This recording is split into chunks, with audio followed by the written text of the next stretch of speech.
So, sex in space. Is it possible? What would happen? In the last couple of weeks, there's been a couple of billionaires known as Richard and Jeff who have decided to fly to the edge of space.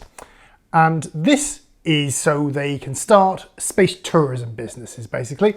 Get very, very rich people, such as themselves, to pay lots and lots and lots of money to go on a very, very short trip to the edge of space and back. But what their press officers would say is this is the start of potential space colonies and exploration for civilians rather than, military astronauts. And if there's going to be colonies on other worlds and planets and all the rest of it, there is a question that potentially you might have to have sex in space or want sex in space, because those places might be international space stations, for example. So this video is going to try and work out if it's possible, what would happen, and do you really want to do it? Before I get into that, I'd like to say my name is Andy. I do sex education kind of videos on this channel regularly, so stick around. We're here to learn stuff, as we are today. So according to NASA, nobody has officially had sex in space. We don't really know this. Obviously, NASA don't tell us everything that happens on space flights, but I think it's probably fair to say that it hasn't happened as well. And we're going to go into the reasons why here, because is it possible?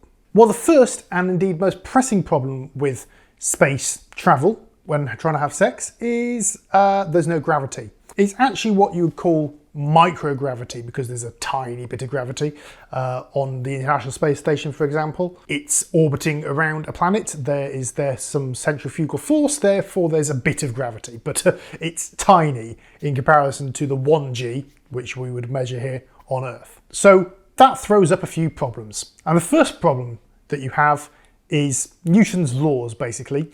Every action has an equal and opposite reaction. And because there's no resistance with gravity, and indeed not much air resistance either, if you have two people and they try to have sex, if they try to move towards each other, they'll just bounce off each other and move apart. If you're trying to, insert anything in anywhere, it becomes a bit of a problem. Imagine it like a cat's cradle, all those office toys where you get a ball which bangs against the side. You just keep on doing that. It would be impossible. So one thing's for certain, it would be absolutely nothing like that scene from Moonraker, the James Bond film, where James Bond has sex on the moon.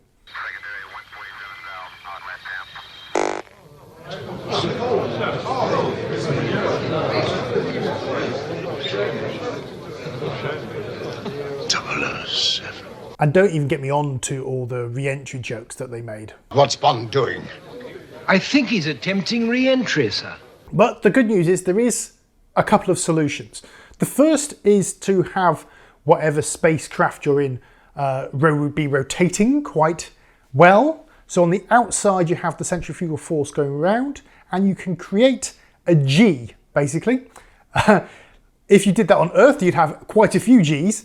But 1G, which is the same as the gravity here on Earth, you could therefore be on the outside of the spacecraft and experience 1G.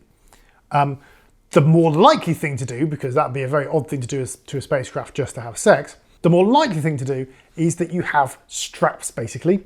Leather, Velcro, anything really which will strap you down. Both parties need to be strapped down, otherwise, again, you have the same problem, just bouncing off somebody. And they would probably have to be put in very specific places, very much for this purpose. Effectively, you'd have the person on the bottom very much strapped down, so they basically couldn't move. Their arms, legs and shoulders strapped to a wall or something. And the other person would have to have their ankles and maybe their forearms strapped down whilst they're doing what they're doing.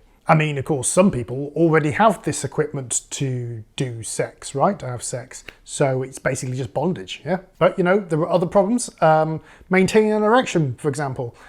Because of zero gravity changing how the blood flows around the body, people with penises have problems maintaining the erection because there isn't much to stop the blood flowing back out of the penis. You don't have that seal like you would because of the lack of gravity. And the other problem with microgravity is that muscles waste away after a while in microgravity because you haven't got much resistance, which is what builds muscle and maintains muscle as well.